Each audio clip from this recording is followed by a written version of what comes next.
Now on the morrow of my visit to Marina, the Captain Diaz came to see me and told me that a friend of his was in command of a carrack which was due to sail from the port of Vera Cruz for Cadiz within 10 days, and that this friend was willing to give me a passage if I wished to leave Mexico. I thought for a while and said that I would go, and that very night, having bid farewell to the Captain Diaz, whom may God prosper, for he was a good man among many bad ones, I set out from the city for the last time in the company of some merchants. A week's journey took us safely down the mountains to Vera Cruz, a hot unhealthy town with an indifferent anchorage, much exposed to the fierce northerly winds. Here I presented my letters of recommendation to the commander of the carrack, who gave me passage without question, I laying in a stock of food for the journey. 3 nights later we set sail with a fair wind, and on the following morning at daybreak all that was left in sight of the land of Anahuac was the snowy crest of the volcan Orizaba. Presently that vanished into the clouds, and thus did I bid farewell to the far country where so many things had happened to me, and which according to my reckoning I had first sighted on this very day 18 years before. Of my journey to Spain I have nothing of note to tell. It was more prosperous than such voyages often are, and within 10 weeks of the date of our lifting anchor at Vera Cruz, we let it drop in the harbor of Cadiz. Here I sojourned but 2 days, for as it chanced there was an English ship in the harbor trading to London, and in her I took a passage, though I was obliged to sell the smallest of the emeralds from the necklace to find the means to do so, the money that Marina gave me being spent. This emerald sold for a great sum, however, with part of which I purchased clothing suitable to a person of rank, taking the rest of the gold with me. I grieved to part with the stone indeed, though it was but a pendant to the pendant of the collar, but necessity knows no law. The pendant stone itself, a fine gem though flawed, I gave in after years to Her Gracious Majesty Queen Elizabeth. On board the English ship they thought me a Spanish adventurer who had made moneys in the Indies, and I did not undeceive them, since I would be left to my own company for a while that I might prepare my mind to return to ways of thought and life that it had long forgotten. Therefore I sat apart like some proud Don, saying little but listening much, and learning all I could of what had chanced in England since I left it some 20 years before. At length our voyage came to an end, and on a certain 12th of June I found myself in the mighty city of London that I had never yet visited, and kneeling down in the chamber of my inn, I thanked God that after enduring so many dangers and hardships, it had pleased Him to preserve me to set foot again on English soil. Indeed to this hour I counted nothing short of marvelous that this frail body of a man should survive all the sorrows and risks of death by sickness, hunger, battle, murder, drowning, wild beasts, and the cruelty of men, to which mine had been exposed for many years. In London I bought a good horse, through the kind offices of the host of my inn, and on the morrow at daybreak I set out upon the Ipswich road. That very morning my last adventure befell me, for as I jogged along musing of the beauty of the English landscape and drinking in the sweet air of June, a cowardly thief fired a pistol at me from behind a hedge, purposing to plunder me if I fell.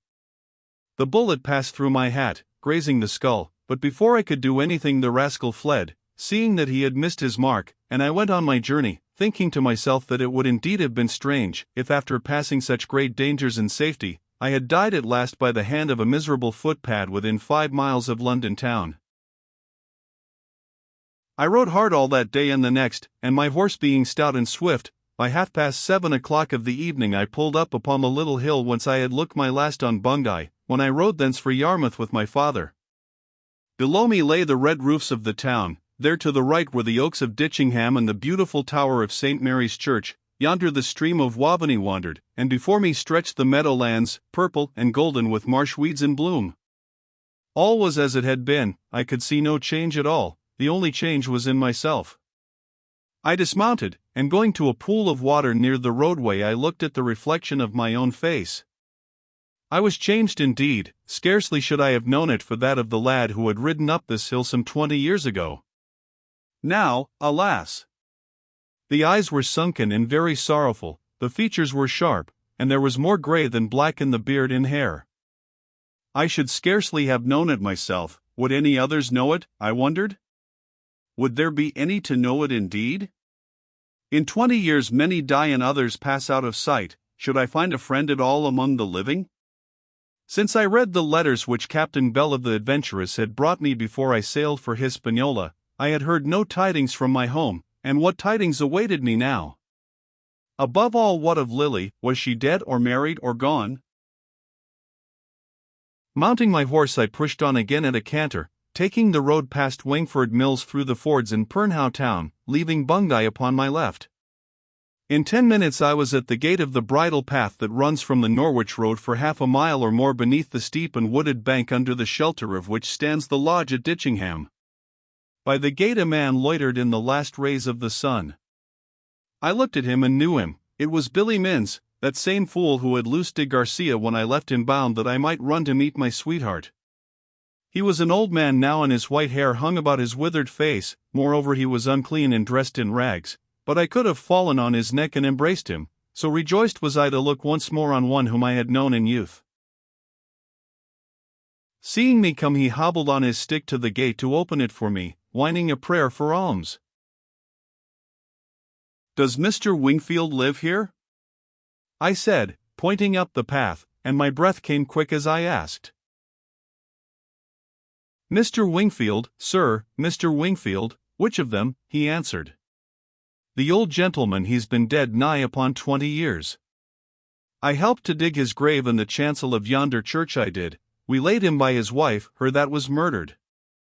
Then there's Mr. Geoffrey." "What of him?"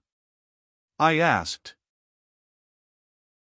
"He's dead, too, 12 year gone or more. He drank hisself to dead, he did. And Mr. Thomas, he's dead, drowned overseas they say, many a winter back. They're all dead, all dead." "Ah! He was a rare one, Mr. Thomas was. I mind me well how when I let the foreigner go, and he rambled off into the tale of how he had set de Garcia on his horse after I had beaten him, nor could I bring him back from it. Casting him a piece of money, I set spurs to my weary horse and cantered up the bridle path, leaving the mill house on my left, and as I went, the beat of his hoofs seemed to echo the old man's words, all dead, all dead. Doubtless Lily was dead also, or if she was not dead, when the tidings came that I had been drowned at sea, she would have married. Being so fair and sweet, she would surely not have lacked for suitors, nor could it be believed that she had worn her life away mourning over the lost love of her youth. Now the lodge was before me. It had changed no whit except that the ivy and creepers on its front had grown higher, to the roof indeed, and I could see that people lived in the house, for it was well kept, and smoke hung above the chimneys.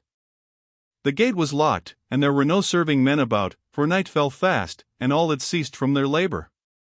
Leaving the house on the right, I passed round it to the stables that are at the back near the hillside garden, but here the gate was locked also, and I dismounted not knowing what to do. Indeed, I was so unmanned with fear and doubt that for a while I seemed bewildered, and leaving the horse to crop the grass where he stood, I wandered to the foot of the church path and gazed up the hill as though I waited for the coming of one whom I should meet. What if they were all dead? What if SHE were dead and gone? I buried my face in my hands and prayed to the Almighty who had protected me through so many years, to spare me this last bitterness. I was crushed with sorrow, and I felt that I could bear no more. If Lily were lost to me also, then I thought that it would be best that I should die, since there was nothing left for which I cared to live. Thus I prayed for some while, trembling like a leaf, and when I looked up again, ere I turned to seek tidings from those that dwelt in the house, whoever they might be, the twilight had fallen completely, and lo! Nightingales sang both far and near. I listened to their song, and as I listened, some troubled memory came back to me that at first I could not grasp. Then suddenly there rose up in my mind a vision of the splendid chamber in Montezuma's palace in Tenochtitlan, and of myself sleeping on a golden bed, and dreaming on that bed. I knew it now. I was the god Tescat, and on the morrow I must be sacrificed, and I slept in misery, and as I slept I dreamed. I dreamed that I stood where I stood this night, that the scent of the English flowers was in my nostrils as it was this night, and that the sweet song of the nightingales rang in my ears as at this present hour. I dreamed that as I mused and listened the moon came up over the green ashen oaks, and lo! There she shone. I dreamed that I heard a sound of singing on the hill. But now I awoke from this vision of the past and of a long-lost dream, for as I stood the sweet voice of a woman began to sing yonder on the brow of the slope. I was not mad, I heard it clearly, and the sound grew ever nearer as the singer drew down the steep hillside. It was so near now that I could catch the very words of that sad song which to this day I remember. Now I could see the woman's shape in the moonlight. It was tall and stately and clad in a white robe. Presently she lifted her head to watch the flitter of a bat and the moonlight lit upon her face. It was the face of Lily Bozzard, my lost love, beautiful as of yore, though grown older and stamped with the seal of some great sorrow. I saw, and so deeply was I stirred at the sight, that had it not been for the low paling to which I clung, I must have fallen to the earth, and a deep groan broke from my lips. She heard the groan and ceased her song, then catching sight of the figure of a man, she stopped and turned as though to fly. I stood quite still, and wonder overcoming her fear, she drew nearer and spoke in the sweet low voice that I remembered well, saying, "Who wanders here so late? Is it you, John?" Now when I heard her speak thus a new fear took me. Doubtless she was married and John was her husband. I had found her but to lose her more completely. Of a sudden it came into my mind that I would not discover myself till I knew the truth. I advanced a pace, but not so far as to pass from the shadow of the shrubs which growed here, and taking my stand in such a fashion that the moonlight did not strike upon my face, I bowed low in the courtly Spanish fashion, and disguising my voice spoke as a Spaniard might in broken English which I will spare to write down. "Madam," I said, "have I the honor to speak to one who in bygone years was named the Senora Lily Bozzard?" "That was my name," she answered. "What is your errand with me, sir?" Now I trembled afresh, but spoke on boldly. "Before I answer, madam, forgive me if I ask another question. Is this still your name?"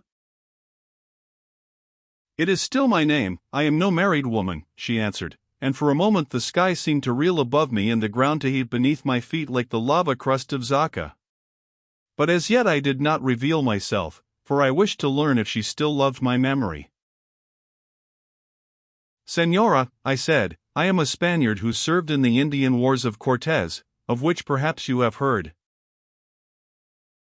She bowed her head and I went on. "In those wars I met a man who was named Tuli, but who had another name in former days, so he told me on his deathbed some 2 years ago." "What name?" she asked in a low voice. "Thomas Wingfield." Now Lily moaned aloud, and in her turn caught at the pails to save herself from falling. "I deemed him dead these 18 years, she gasped, "drowned in the Indian seas where his vessel foundered." "I have heard say that he was shipwrecked in those seas, Senora, but he escaped death and fell among the Indians, who made a god of him and gave him the daughter of their king in marriage," and I paused.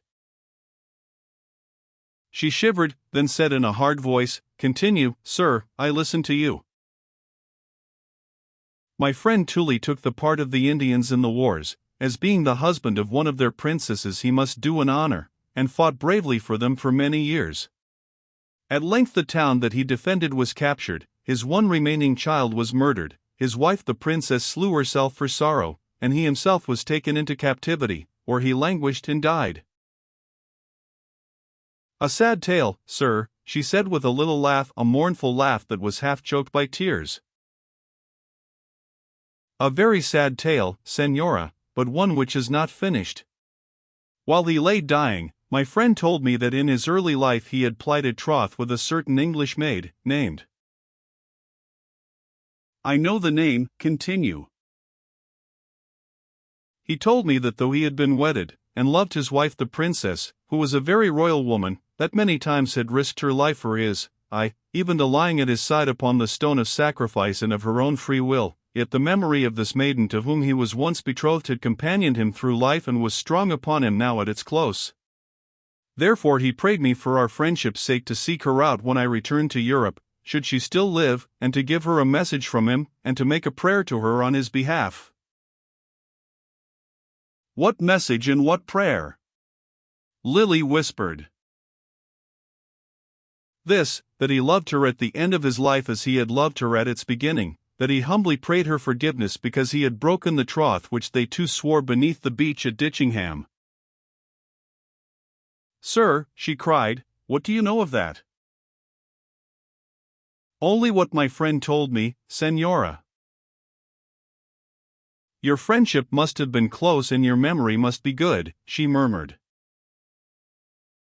"Which he had done," I went on, "under strange circumstances, so strange indeed that he dared to hope that his broken troth might be renewed in some better world than this. His last prayer was that she should say to me, his messenger, that she forgave him and still loved him, as to his death he loved her." "And how can such forgiveness or such an avowal advantage a dead man?" Lily asked, watching me keenly through the shadows. "Have the dead then eyes to see and ears to hear?" "How can I know, Senora? I do but execute my mission." "And how can I know that you are a true messenger?" It chanced that I had sure tidings of the drowning of Thomas Wingfield many years ago, and this tale of Indians and princesses is wondrous strange, more like those that happen in romances than in this plain world. Have you no token of your good faith, sir? "I have such a token, Senora, but the light is too faint for you to see it." "Then follow me to the house, there we will get light." "Stay," and once more going to the stable gate, she called, "John." An old man answered her, and I knew the voice for that of one of my father's serving men. To him she spoke in low tones, then led the way by the garden path to the front door of the house, which she opened with a key from her girdle, motioning to me to pass in before her. I did so, and thinking little of such matters at the moment, turned by habit into the doorway of the sitting room which I knew so well, lifting my feet to avoid stumbling on its step, and passing into the room found my way through the gloom to the wide fireplace where I took my stand. Lily watched me enter, then following me, she lit a taper at the fire which smoldered on the hearth, and placed it upon the table in the window in such fashion that though I was now obliged to take off my hat, my face was still in shadow. "Now, sir, your token if it pleases you." Then I drew the posy ring from my finger and gave it to her, and she sat down by the table and examined it in the light of the candle, and as she sat thus, I saw how beautiful she was still, and how little time had touched her, except for the sadness of her face, though now she had seen 38 winters. I saw also that though she kept control of her features as she looked upon the ring, her breast heaved quickly and her hand shook. "The token is a true one," she said at length. "I know the ring, though it is somewhat worn since last I saw it. It was my mother's, and many years ago I gave it as a love gage to a youth to whom I promised myself in marriage. Doubtless all your tale is true also, sir, and I thank you for your courtesy in bringing it so far. It is a sad tale, a very sad tale. And now, sir, as I may not ask you to stay in this house where I live alone, and there is no one near, I propose to send serving men to conduct you to my brother's dwelling that is something more than a mile away, if indeed," she added slowly, "you do not already know the path. There you will find entertainment, and there the sister of your dead companion, Mary Bozzard, will be glad to learn the story of his strange adventures from your lips." I bowed my head and answered, "First, Senora, I would pray your answer to my friend's dying prayer and message." "It is childish to send answers to the dead." "Still I pray for them as I was charged to do." "How reads the writing within this ring, sir?" "Heart to heart, though far apart."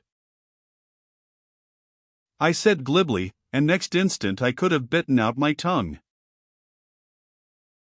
"Ah! You know that also, but doubtless you have carried the ring for many months and learned the writing." "Well, sir, though we were far apart, and though perchance I cherished the memory of him who wore this ring, and for his sake remained unwed, it seems that his heart went astraying into the breast indeed of some savage woman whom he married, and who bore him children. That being so, my answer to the prayer of your dead friend is that I forgive him indeed, but I must needs take back the vows which I swore to him for this life and forever, since he has broken them, and as best I may, strive to cast out the love I bore him since he rejected and dishonored it, and standing up Lily made as though she tore at her breast and threw something from her, and at the same time she let fall the ring upon the floor. I heard and my heart stood still. So this was the end of it. Well, she had the right of me, though now I began to wish that I had been less honest, for sometimes women can forgive a lie sooner than such frankness. I said nothing, my tongue was tied, but a great misery and weariness entered into me. Stooping down I found the ring, and replacing it on my finger, I turned to seek the door with a last glance at the woman who refused me. Halfway thither I paused for 1 second, wondering if I should do well to declare myself, then bethought me that if she would not abate her anger toward me dead, her pity for me living would be small. Nay, I was dead to her, and dead I would remain. Now I was at the door and my foot was on its step, when suddenly a voice, Lily's voice, sounded in my ears, and it was sweet and kind. "Thomas," said the voice, "Thomas, before you go, will you not take count of the gold and goods and land that you placed in my keeping?" Now I turned amazed, and lo! Lily came towards me slowly and with outstretched arms.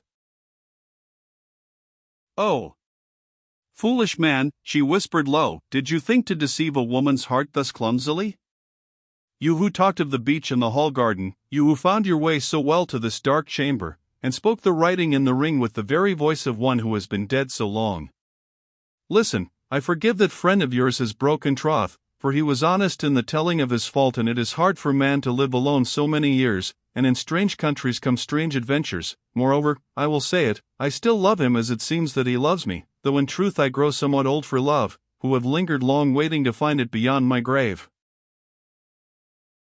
Thus Lily spoke, sobbing as she spoke, then my arms closed round her and she said no more. And yet as our lips met I thought of Autumn, remembering her words, and remembering also that she had died by her own hand on this very day a year ago. Let us pray that the dead have no vision of the living.